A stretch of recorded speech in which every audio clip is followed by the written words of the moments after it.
I think the big mega trend in Japan is make Japan banks strong again.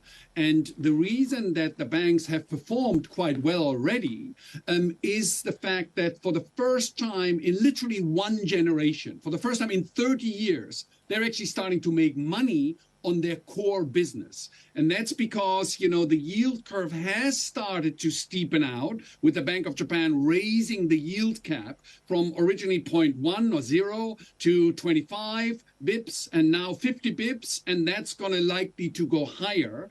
And then on top of that, not only do the banks more money on their net interest core business, on top of that, when you look at loan volume, because business investment expenditure is accelerating, because the residential property market is on a tear, and Mr. and Mrs. Watanabe are actually taking out mortgage loans, it's a double win for the Japanese banks. They make more money on the spread, and the volume of new loans is actually accelerating. That's why the banks are, I think, still a very, very good investment here in Japan.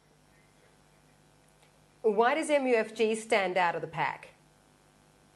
I just like them in the sense of that they've got a management, that is very conservative, very prudent. So the risk of being blindsided with some non-performing loans or a bad credit write-off, I think with that bank is very, very low. But I also like it because actually Mitsubishi Bank, being the most conservative bank, is actually the leader in terms of the entire blockchain and blockchain development here in Japan. So I think as a plus alpha in terms of new finance, Mitsubishi Bank is the one that could be surprising on the positive side.